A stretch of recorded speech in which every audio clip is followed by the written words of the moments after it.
ऋषि नारद वहाँ पे आए हैं और कंसन जबल खपाए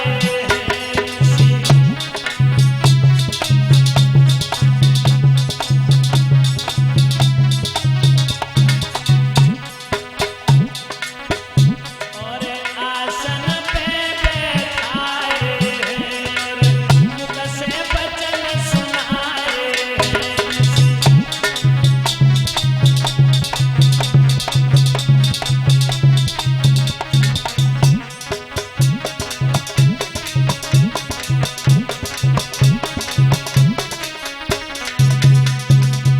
देवर्षि नारद ने पदार्पण किया।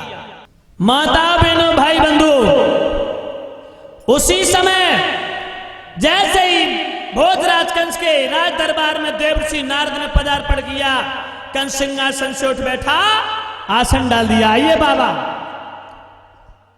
आपके चरणों में भोजराज कंस का प्रणाम स्वीकार हो।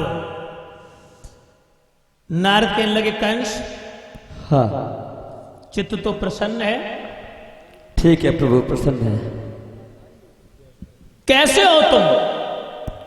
अच्छे हैं प्रभु, जैसे हैं सब ठीक है। और आप कैसे हो? मैं तो ठीक हूं। भला जिसके ऊपर नारायण की कृपा हो, प्रभु की कृपा हो, जो नारायण का उपासक हो, भगवान का भक्त हो, उसके ऊपर क्या आपदा आ सकती है? तुम ठीक हो? प्रभु जैसे हैं कछु सब ठीक है। देवर्षि नारद के लगे, कंस एक बात बताओ। पूछो। तुम कह रहे जैसे कछु ठीक हैं, तुम्हारे कहने में मुझे संदेह हो रहा है। तुम्हारे कहने के हिसाब से मुझे ऐसा लग रहा है, क्योंकि तुम्हारे चेहरे की रूहानी बता रही है कि तुम अब वो नहीं रहे जो पहले थे। तुम्हारी वो हवा गायब हो गई है। तुम्हारे चेहरे पर प्रसन्नता के जो प्रतीक चिन्ह नजर आते थे, अब चेहरा मुरझा गया है। रूहानी बदल गई तुम्हारे बदन की। नीरसता महसूस कर रहा हूं मैं तुम्हारे चेहरे को देख करके। और पूछ बैठे हैं ब्रह्मापुत्र देवर्षि नारद, कंस, जब हम पहले आया करते थे तो आपका चेहरा गुलाब के पुष्प की तरह खिलता हुआ नजर आता था, मगर अब तो तुम्हारे गाल भी पिचक गए, तुम्हारी आंखें गड्ढा में चली गई, तुम्हारे चेहरे पर झुर्रियां पड़ गई। बात क्या हो गई? पूछ बैठे हैं ब्रह्मापुत्र देवर्षि नारद। कंस, कहो प्रभु। एक बात बताओ। पूछो महाराज।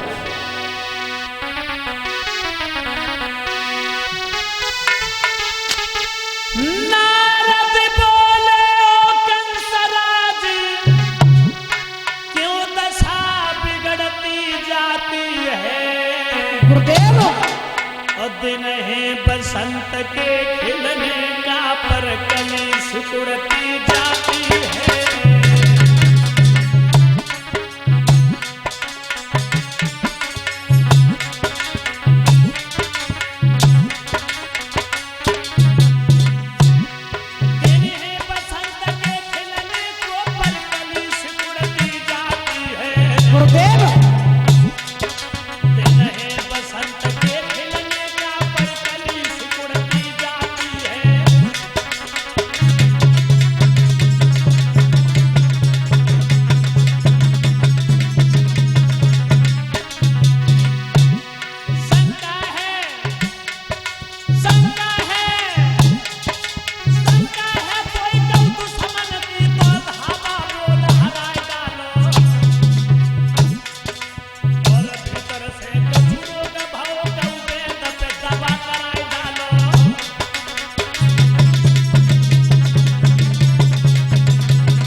बीमारी का और दबा लो। तो अगर तुम्हें किसी शत्रु की शंका है, तुम्हारे पास तो बहुत विशाल दानवों की सेना है, हमला कर दो, उसे पराजित कर दो। क्योंकि दुश्मन और रोग को कभी छोटा नहीं समझना चाहिए। छोटा सा रोग, भयानक रोग शरीर में अपना प्रकोप दिखाएगा, और छोटा सा शत्रु तुम्हें कहीं ना कहीं से तुम्हारी कमजोरी पकड़ के तुम्हारे ऊपर आक्रमण करेगा, तुम्हें दबोच लेगा।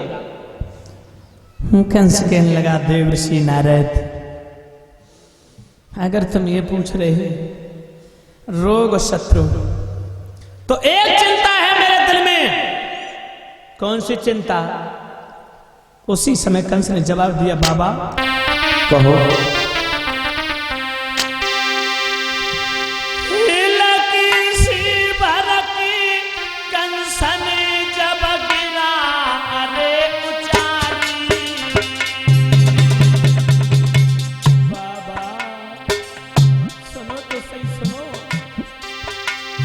बोलो। मैंने जैसो करो इलाज लेके बढ़ी तैसी बीमारी।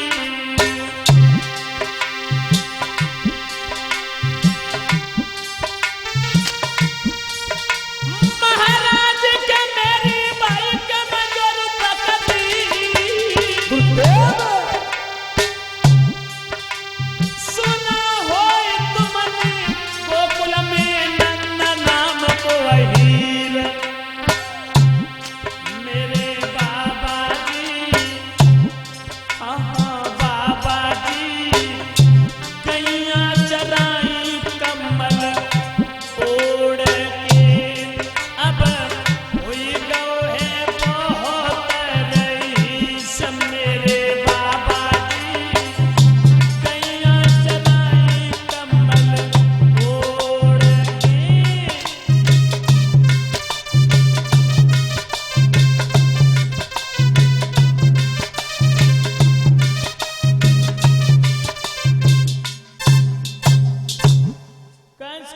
देवर्षि नारद, तुमने मथुरा नगरी में तो पदार्पण किया।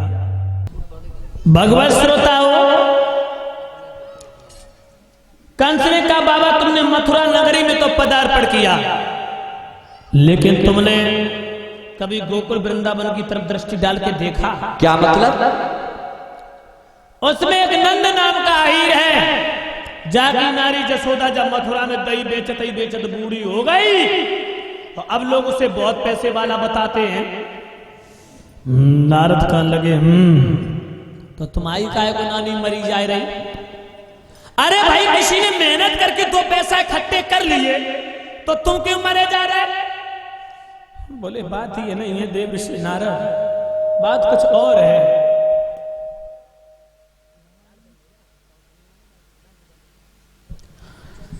उसी समय कंस कहने लगा बाबा उसके नंद नाम के अहीर के घर में 2 छोरा है, कृष्ण बलराम। ज्योतिषी विद्वानों का कहना यह है कि वही कंस तुम्हारे काल हैं। उसी समय देवर्षि नारद हंसने लगे। समझ गए हम, तुम बड़े नादान हो। आप इतने बड़े योद्धा शूरवीर हो करके और इस तरह से बात कर रहे हो, तुम्हारे मुख से ऐसे शब्द शोभा नहीं देते हैं। तुम तो इतने बड़े योद्धा हो करके फिर भी ऐसी उम्मीद तुमसे नहीं थी मुझे। तुम तो इतने बड़े योद्धा हो करके तुम्हारे अंदर भय प्रकट हो गया। छी छी, ये तो बहुत गलत बात है। कंस के लगा बाबा तुम कह रहे योद्धा योद्धा योद्धा की जगह, लेकिन काल, जिस दिन से मैंने सुना है कि मेरा काल गोकुल में बाबा नंद यशोदा के आंगन में पल रहा, दिन में चैन नहीं पड़ता, रात्रि में नींद नहीं आती, कभी कभी स्वप्न देखते हैं तो ऐसा लगता जैसे कृष्ण मुझे मारने के लिए आया हो। कंस कहने लगे देवर्षि नारद समझा के बोले कंस से, कंस हाँ तुम मेरी एक बात सुनो।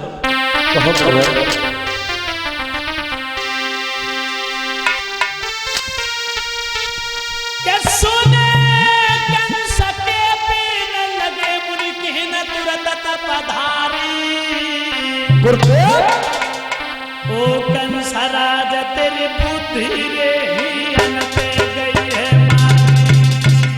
नादान हो गए, मूर्ख हो गए, अज्ञान हो तुम।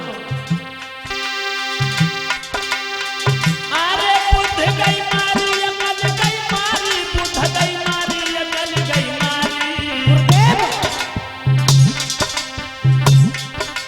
ओ भोज राज तेरी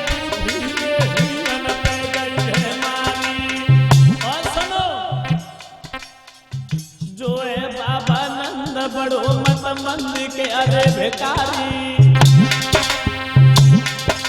भाई को लाला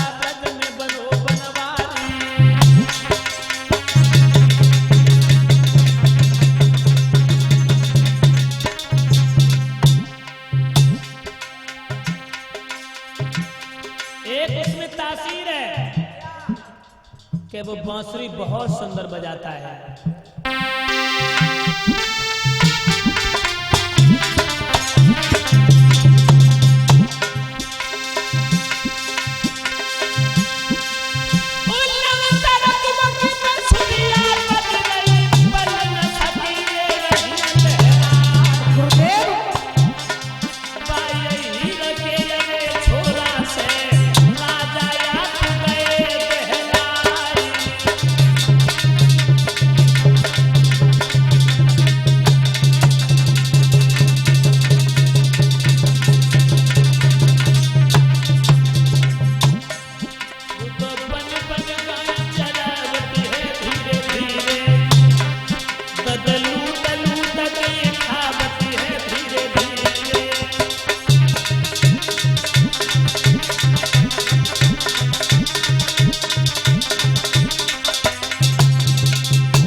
पीछे भजो करे, दौरी धूमर करो करे, दही माखन सब कछु जसोदा बाबा नंद मथुरा में बेचे, कोरो मट्ठा पी के समय गुजारे, जागर बागर चोरी करके अपना पेट पाले, गोपियन के साथ नाच नाचे। भला वो तुम्हारा काल कैसे हो सकता? ये तो तुम्हारी अज्ञानता भरे वचन सुन करके मुझे तो हंसी आ रही है। कंस के लगा देव ऋषि नारद, आप कृष्ण बलराम को छोटे छोटे बच्चा समझ के नादानी मत करें। कृष्ण कोई साधारण बालक नहीं है। कंस की बात सुन के देव ऋषि नारद के लगे तुम्हारे पास तो बहुत बड़े मल्ल पहलवान योद्धा हैं, तुम योद्धाओं को भेज दो और कंस तुम कृष्ण को मरवा दो, क्योंकि कि बोलो तो क्या बंधन होगा मकड़ी के धागा कच्चे से, और तुम खूब डर गए राजन ना कुछ अहीर के बच्चों से।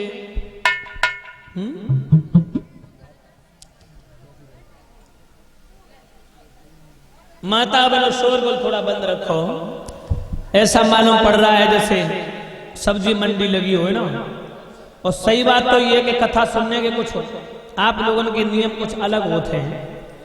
जब कथा सुनने के लिए जाओ तो उस स्थान पर उस जगह बैठो जहां पड़ोसन से पड़ोसन की अनमन होए, कोई काऊ से बोल चाल ना होए काऊ की। हाँ, यानी कि कोई किसी से बोला चाली न कर पाए, क्योंकि अगर बोला चाली ना होए तो आराम से कथा सुनियो, और बोला चाली होए तो पड़ोसन के पास में बैठ के पड़ोसन दोनों घूंटे से घूंटे लगाए बैठ जाएंगे। तुम कोने तुम्हें कोने ये सुने कोई काऊ की ना है। हाँ, जिज्जी परी रे सुने कोई काऊ की ना है। सही है महाराज। क्योंकि कथा भागवत सुनवे आई, ध्यान रहो हरियन और मलैया। तो याद रहे मरबे के बाद में बने हो तुम घर घर की बिलैया।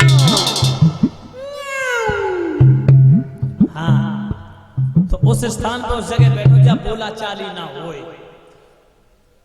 जिज्जी कितने की ये साड़ी आई? 5,000 की जिज्जी आई, 5,000 की साड़ी। हाँ, मेरा देवर ला देवर औका हैं झुमका कहूँ साड़ी वस्त्र यही बात है। कछु तो सोचती है चलो पड़ोसन से बैठे हैं, वैसे तो डोकरी बैठन नहीं देती, अपने पेट की कछु के पेट की ले आए हैं।